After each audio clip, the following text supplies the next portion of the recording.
dear students, how are you all? Hope you all are fine. Hope you all are fit and healthy at your home. I am Sandhya Patel, your class 6 science teacher from St. Mary High School. So we have started our new chapter, that is chapter number 6, changes around us. In our previous class, we have discussed that what is change. We have also seen the type of changes that is occurring around us. We have seen the reversible changes and irreversible changes, and today we are going to see further. So let's see physical changes. So what are physical changes? Let's see. These are the changes in which only physical property of a substance changes and no new substance is formed. Now, in this type of change, what happens is that there is only change in the physical property of the substances, and there will be no new substance will form. So in this type of changes, only physical change and no chemical changes occurred, and during this type of change, there is no new substance is been formed. Let's see the example. Melting of ice, water converted into water vapor, crushing can, etc. So these are the few examples of physical change.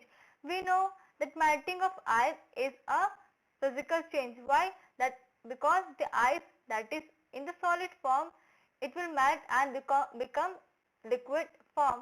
So it is just a physical change. We know that water will remain as it is. There will be no change in the water. Just it is an physical change. We can also say that melting of ice is an reversible change. Next thing, water converted into vapor. This is again a physical change, and crushing can also is a example of physical change. Now let's see some characteristics of physical change. So what are the characteristics? Let's see. First, no new substances are being formed. No new substances are formed. During this type of change, there is no formation of new substances.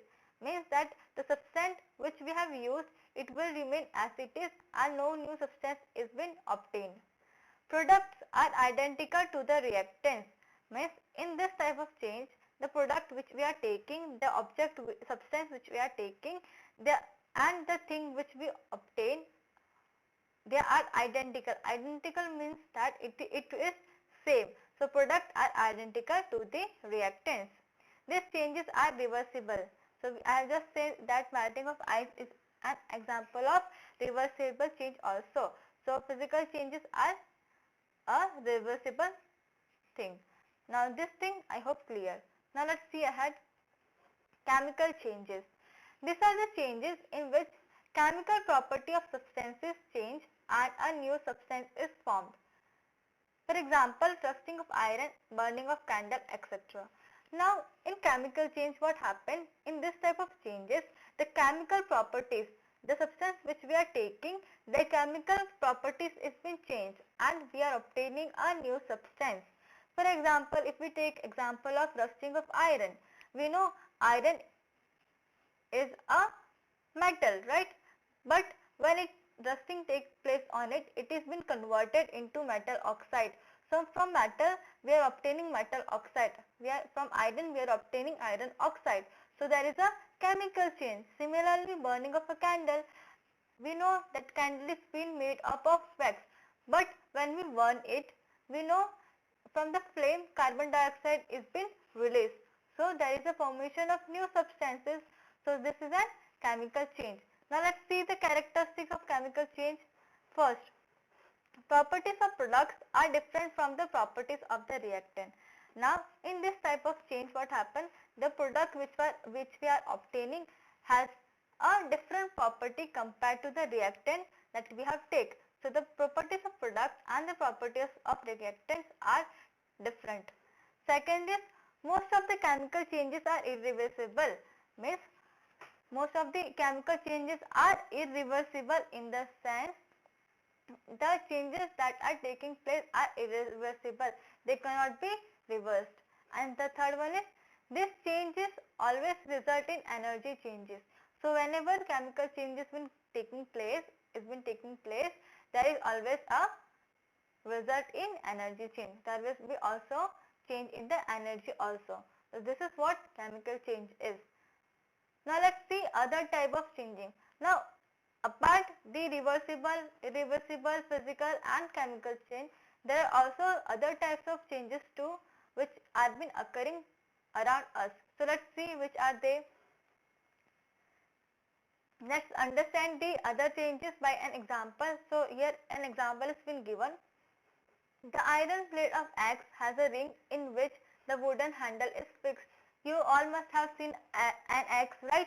In axe you know that its front part is made up of iron. Iron blade is been used, and the from wooden handle we are holding that axe. So it is a wooden handle that is been fixed in a ring. Normally the ring is slightly smaller in size than the wooden handle. Now when blacksmith is making the ring of the iron blade, the ring is slightly smaller than the handle of the wooden, right? So how they will be fixing that handle with the ring? So further it is given, let's read. To fix the handle, the ring is heated and it becomes slightly large in size, that is it expands. Now to fit that wooden handle into the ring of the axe, what they are doing? They are heating that ring. So as soon as you heat that ring, it will become slightly larger in the size. What happened? It will expand. Now the handle easily fits into the ring. Now as soon as the ring is expanding, as soon as the size of the ring is been enlarging, the handle will easily fit into that ring.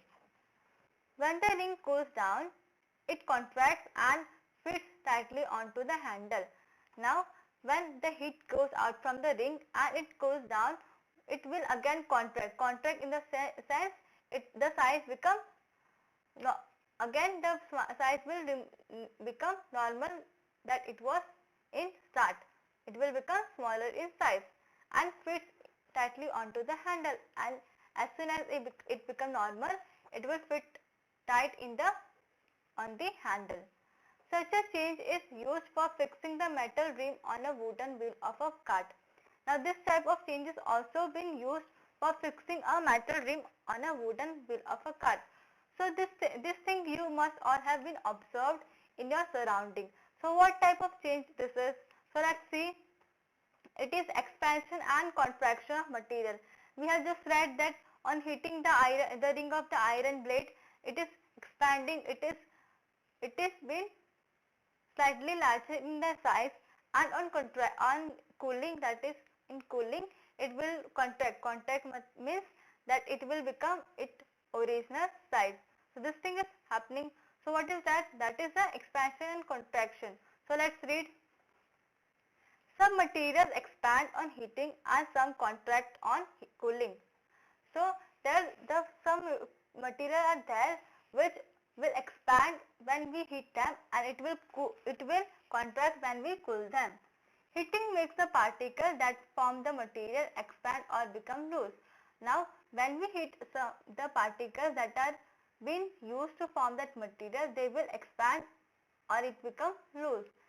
Cooling makes the particles that form the material contract or become tight, and when we cool those particles, it will again contract or it become tight.